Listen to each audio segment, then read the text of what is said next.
សម្ដេចពុកបានចោទសួរទៅកាន់ភាគីថៃថា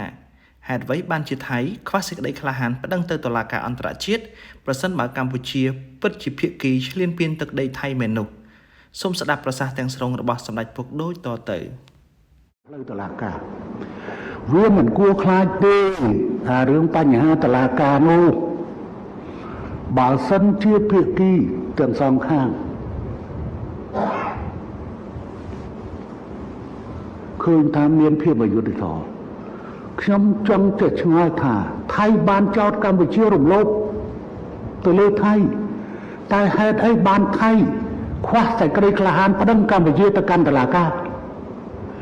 ខ្ញុំសូមចោទសួរទៅអ្នកទីក្រុងបាងកកអ្នកចោទប្រទេសកម្ពុជាថាជាប្រទេសជាអ្នករំលោភលើអធិបតេយ្យថៃប៉ុន្តែ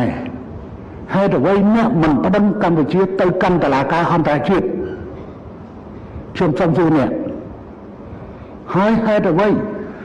បានជាអ្នកមិនព្រមឡើងតុលាការជាមួយនឹងកម្ពុជា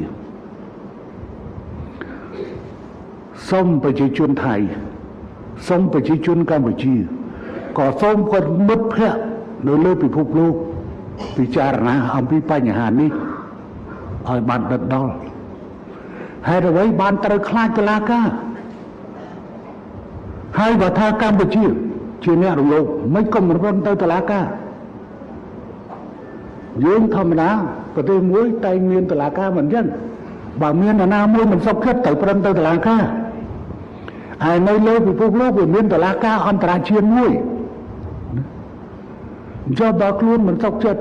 មិនក៏ខ្លួនមិនព្រមទៅតុលាការរឿងខ្ញុំគិតថាមេដឹកនាំថៃ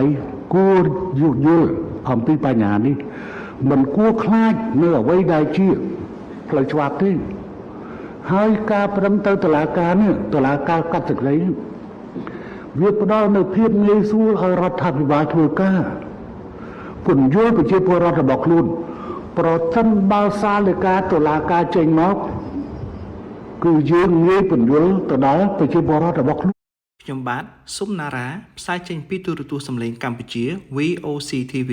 សូមអរគុណ